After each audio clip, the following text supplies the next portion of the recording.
Hello बच्चों, मैं एक बार फिर हाजिर हूँ आपके लिए कक्षा छठी का पाठ 4 वस्तुओं के समूह बनाना को लेकर। तो आइए शुरू करते हैं आज का अपना पाठ, वस्तुओं के समूह बनाना। हमारे चारों ओर की वस्तुएं। हमारे चारों ओर अनेक प्रकार की वस्तुएं हैं, जैसे कुर्सियाँ, साइकिलें, बर्तन, पुस्तकें, जल, पत्थर आदि। इन सभी वस्तुओं की आकृति, रंग तथा गुण भिन्न भिन्न हैं। हम वस्तुओं के समूह बनाने के लिए उनके समान गुण देखेंगे। इन वस्तुओं का उपयोग इनके गुणों के आधार पर ही किया जाता है। जैसे बर्तन बनाने के लिए एल्यूमिनियम या अन्य धातु का इस्तेमाल होता है, न कि कागज़ का उपयोग। आइए पदार्थों के गुणों के बारे में और अधिक जानकारी प्राप्त करते हैं। पहला गुण है दिखावट। पदार्थ प्राय देखने में एक दूसरे से भिन्न होते हैं। इसके लिए एक क्रियाकलाप करते हैं।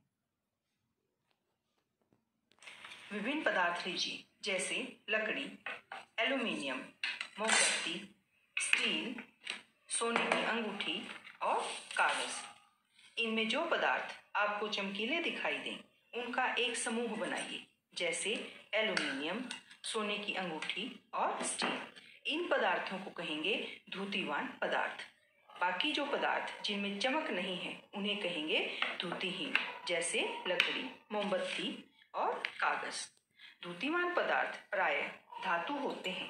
कुछ धातुएं अपनी चमक खो देते हैं और ऐसा उन पर वायु व नमी की अभिक्रिया के कारण होता है। दूसरा गुण है कठोरता। जब आप विभिन्न पदार्थों को हाथों से दबाते हैं तो उनमें से कुछ को संपीड़ित करना यानी दबाना कठिन होता है, जबकि कुछ आसानी से संपीड़ित हो जाते हैं।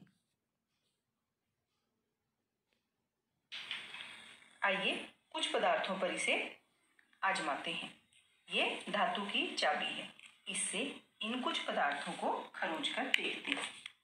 वे पदार्थ जिन्हें आसानी से खरोंचा जा सके या संपीड़ित किया जा सके, वे कोमल पदार्थ कहलाते हैं, जबकि अन्य जिन्हें संपीड़ित करना कठिन होता है, वे कठोर पदार्थ कहलाते हैं।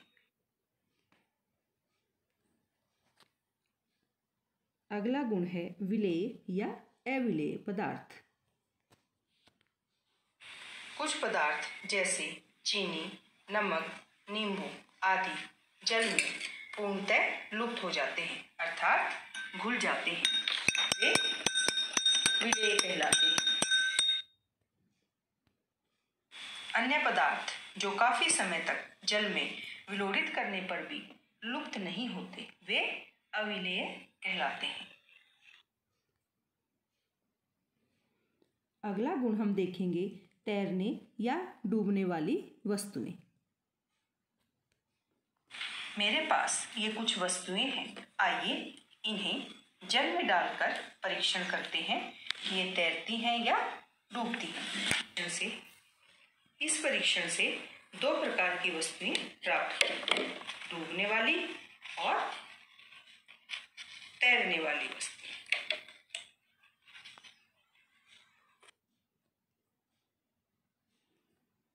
अगला गुण है पारदर्शिता।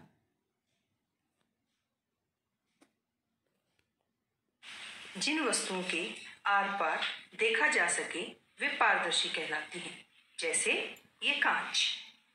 जिन वस्तुओं के आर पार देखा न जा सके, वे अपारदर्शी वस्तुएं कहलाती हैं, जैसे ये पुस्तक। और जिन वस्तुओं के आर पार देखने पर धुंधला दिखाई दे, वे वस्तुएं पारभासी कहलाती हैं, जैसे तेल लगा कागज।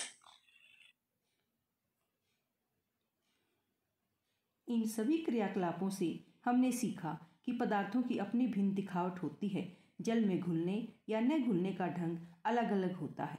वे तैर सकती हैं या डूब सकती हैं, पारदर्शी, अपारदर्शी या पारभासी हो सकती हैं। तो पदार्थों का सम्मोहन उनके गुणों में समानताओं अथवा विभिन्नताओं के आधार पर किया जा सकता है। अंत में जिज्ञासा हेतु प्रश्न है कि क्या पदार्थों को समूहों में रखने की आवश्यकता क्यों पड़ी? इसका जवाब है भंडारण में सुविधा के लिए और पदार्थों के गुणों के अध्ययन को सुविधाजनक बनाने के लिए। इसके विषय में और अधिक जानकारी हम उच्च कक्षाओं में करेंगे।